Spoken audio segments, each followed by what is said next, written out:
माझ्याकडे एकूण 5 कार्ड्स आहेत. 5 कार्ड्सपैकी मी 2 कार्ड्स सावनीला दिले. आता माझ्याकडे कार्ड्स कमी झाले का जास्त झाले? कमी झाले. अगोदरच्यापेक्षा कमी झाले. आता माझ्याकडे किती असतील रे कार्ड्स? 3. समजा आपलं हे पिंपळाचं झाड आहे. पिंपळाच्या झाडावर 10 पक्षी बसलेले आहेत. त्यातील 5 पक्षी उडून गेले. तर त्या झाडावरले पक्षी कमी झाले का जास्त झाले? कमी झाले. आता माझ्याकडे माझ्या पप्पाने मला 20 रुपीज दिले खर्च करण्यासाठी आणि त्यातील मी 15 रुपीज खर्च केले. तर माझ्याकडले पैसे कमी झाले असतील का जास्त झाले असतील? बघ, कमी. आता आपल्याकडले आराध्य आहे. आराध्याकडे 20 चॉकलेट आहेत आणि तिनं काय केली? आराध्याकडे किती आहेत बाळांनो? 20 चॉकलेट. 17 चॉकलेट वाटप केली. काय केली? वाटप केली. तर तिच्याकडले चॉकलेट कमी झाले असतील का जास्त झाले असतील? कमी होतात. जेव्हा कमी होतात, जेव्हा आपण एखादी वस्तू वाटप करतो, खर्च करतो, तेव्हा आपण काय करायला पाहिजे? सबस्ट्रॅक्शन. काय करायला पाहिजे? पण सबस्ट्रॅक्शन. सबस्ट्रॅक्शन चिन्ह कसं असतंय? असं असतंय. आणि नेहमी सबस्ट्रॅक्शन काय करतो आपण?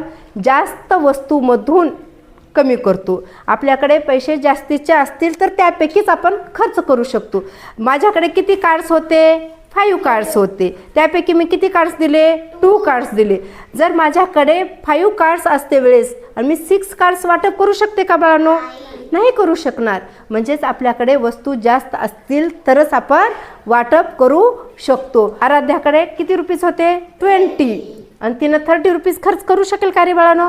नाही खर्च करू शकणार. म्हणजे आपल्याकडे जेवढे आहेत त्यापैकीच आपण खर्च करू शकतो किंवा वाटप करू शकतो किंवा दुसऱ्याला देऊ शकतो. तेव्हाच आपण काय करतो? सबस्ट्रॅक्शन करतो. आता समजा प्रांजलचा बड्डे. कोणाचा बड्डे? प्रांजलचा.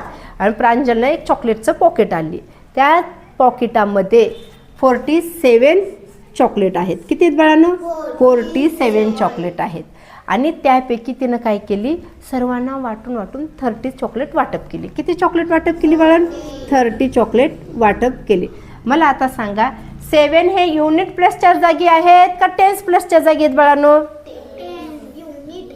युनिट प्लसच्या जागी आहेत. म्हणून इथं काय लिहायला पाहिजे? युनिट. युनिटलाच मराठीमध्ये काय म्हणतात? एकक म्हणतात. काय म्हणायचं बाळांनो? एकक. आता 4 आणि 3 कोणत्या प्लसच्या ठिकाणी आहेत? टेन्स प्लसच्या ठिकाणी आहे का युनिट? टेन्स प्लसच्या. टेन्सलाच मराठीमध्ये दशक म्हणतात. काय म्हणायचं? दशक.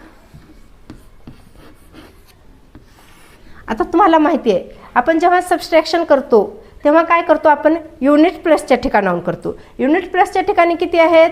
7 आणि खाली किती आहेत? 0. म्हणजे 7 चॉकलेटपैकी आपल्याला किती चॉकलेट वाटप करायचे? 0 चॉकलेट वाटप करायचे. 7 मोठे आहेत का 0 मोठे आहेत? 7. मग 7 पैकी आपण 0 चॉकलेट वाटप करू शकतो ना. म्हणजे 0 चॉकलेट वाटप करायचं म्हणजे आपण काही चॉकलेट वाटप करत आहोत का रे? नाही. म्हणजे इथं किती येणार? मग 7च येणार. अरे आपल्याला वाटप करायचे म्हणजे इथं चिन्ह कशाचं असणार आहे? मायनसचं. आणि मायनसचं चिन्ह दोन्ही संख्येच्या मधोमध द्यायचं. बरोबर इथंच पाहिजे. आता इथं आपल्या टेन्सच्या ठिकाणी कोणत्या संख्या आहेत? 4 आणि 3. आता आपल्याला काय करायचं? टेन्सच्या ठिकाणी कोणत्या संख्या आहेत बाळांनो? म्हणजे 4 चॉकलेटपैकी किती चॉकलेट वाटप करायचे? 3. 4 मोठे आहेत का 3 मोठे आहेत? मग 4 मधून 3 देऊ शकतो ना आपण. म्हणजे 4 टेन्स मधून 3 टेन्स दिले. किती टेन्स राहिले? 1 टेन्स राहिले. म्हणजे प्रांजलकडे एकूण किती चॉकलेट राहिले रे? किती चॉकलेट राहिले? 17.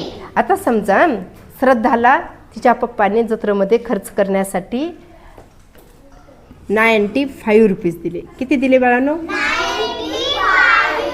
95 रुपीज दिल्यानंतर श्रद्धानं त्यापैकी 89 रुपीज खर्च केले. किती खर्च केले?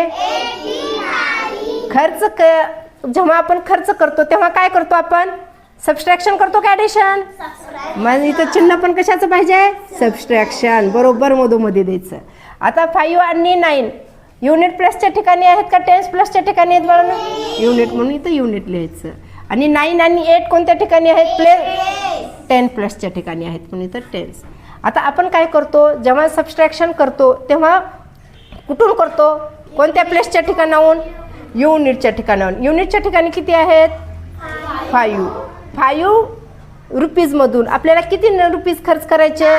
9. करू शकतो का रे मग? आता 5 रुपीज. मी काय सांगितलं तुम्हाला, सबस्ट्रॅक्शन करते वेळेस कधीही मोठ्या संख्येतून लहान संख्या सबस्ट्रॅक्शन करतो, पण हे करू शकतो का?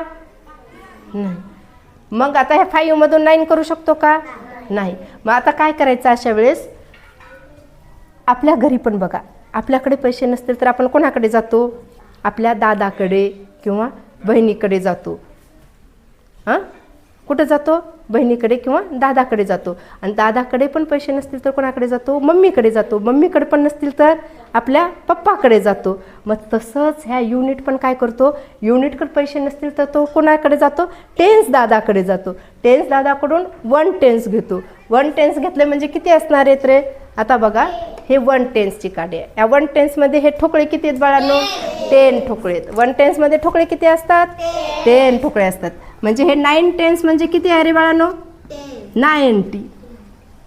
90 मधून किती घ्यायचेत आपल्याला? 1 टेन्स घ्यायचे. 90 मधून 1 टेन्स घेतला म्हणजे इथं किती राहतील? 8 टेन्स राहिला. 1 टेन्स म्हणजे किती? 10. 10 मध्ये हे किती युनिट मिक्स करायचे? 5. 10 आणि 5 किती होतात? 15. इथं किती युनिट झाले? आता 15 युनिट मधून 9 युनिट देऊ शकतो ना? मग किती राहतील सांगा? 6 युनिट. आता टेन्सच्या जागी किती आहेत? 8 टेन्स मधून किती टेन्स खर्च करायचे आपल्याला? 10. मग किती राहिले इथं? 0. म्हणजेच आपल्या श्रद्धाकडे किती रुपये शिल्लक राहिले? 6. आता बघा, माझ्याकडे दुसरं उदाहरण घेऊ आपण. आता आपल्या शाळेत एकूण पुस्तकं आलेले आहेत 29 पुस्तकं आलेत. किती आलेत बाळांनो? आणि मी वाटप केले 17. किती वाटप केले? 17. 9 आणि 7 टेन्स प्लसच्या ठिकाणी आहेत का युनिट? युनिटच्या. 2 आणि 1 युनिट प्लसच्या ठिकाणी आहेत का टेन्स प्लसच्या ठिकाणी? आता आपल्याला कुठून करायचं असतंय? सब युनिट प्लस कडून. 9 मधून 7 आपण कमी करू शकतो का नाही? कारण 7 पेक्षा कोण मोठा आहे रे? 9. 9 मधून 7 कमी केले किती राहिले? 2 राहतात. मग आता ह्या युनिटला टेन्स दादाकडे जायची गरज आहे का? नाही, कारण त्याच्याकडेच आहेत म्हणून त्याच्यातून मायनस केले. किती राहिले? 2. आता इथं किती राहिले?